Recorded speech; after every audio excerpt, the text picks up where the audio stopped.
অনেক দিন আগের কথা। এক সমৃদ্ধশালী রাজ্যে বাস করত এক রাজা ও তার একমাত্র কন্যা, রাজকুমারী মেহরুন্নেসা। রূপে গুণে সে অনন্যা হলেও তার অন্তরে ছিল প্রবল অহংকার। সে গরিব মানুষদের তুচ্ছ তাচ্ছিল্য করত, দরিদ্রদের দেখলে মুখ ফিরিয়ে নিত, আর যারা সাহায্য চাইত তাদের অপমান করে ফিরিয়ে দিত। রাজা বহুবার তাকে বুঝিয়েছেন, মা, মানুষকে ছোট করে দেখো না, আল্লাহ অহংকার পছন্দ করেন না। কিন্তু রাজকুমারী কারো কথা শুনত না। একদিন প্রাসাদের দরজায় এলেন এক দরিদ্র বৃদ্ধ। তিনি কাঁপা কণ্ঠে বললেন, মা, একটু সাহায্য করো, আমি ক্ষুধার্ত। রাজকুমারী বিরক্ত হয়ে বলল, চলে যাও, তোমার মতো লোকদের জন্য এই প্রাসাদ নয়।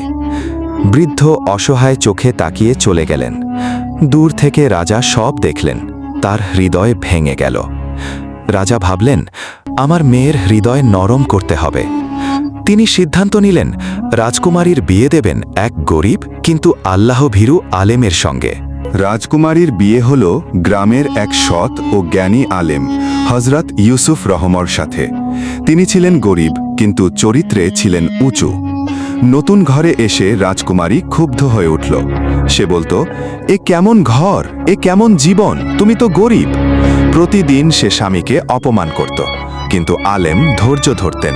তিনি বলতেন, ধৈর্য ধরো, আল্লাহ ধৈর্যশীলদের ভালোবাসেন। কিন্তু রাজকুমারীর অহংকার কমল না। এক ভোরবেলা আবার সেই বৃদ্ধ লোকটি তাদের দরজায় এলেন।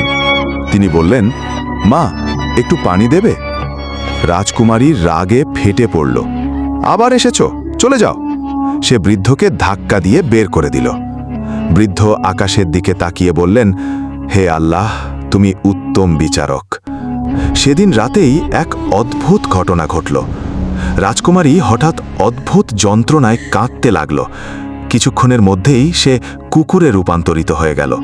সে কাঁদতে লাগল, কিন্তু মুখ দিয়ে বের হচ্ছিল শুধু করুণ শব্দ। গ্রামের মানুষ জড়ো হলো।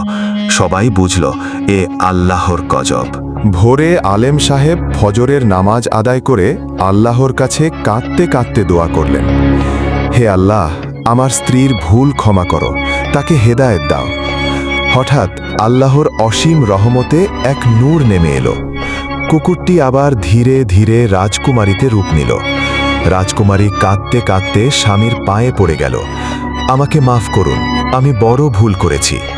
সে দৌড়ে সেই বৃদ্ধ লোকটির কাছে গেল।